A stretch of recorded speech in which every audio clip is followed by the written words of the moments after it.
Hello and welcome to Do It Yourself channel. Today I will show you how to delete or disable extra dim shortcut in Samsung Galaxy S22. How to disable our shortcut. For example, if we have our shortcut here, we can go here, edit shortcut, then select actions and simply uncheck our extra dim option from here.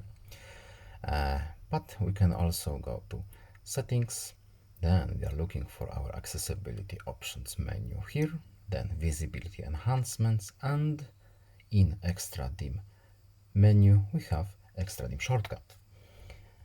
We can of course change our shortcut if we want to, but if we want to turn it off, we can simply uncheck this box, and as you can see we don't have this option here anymore.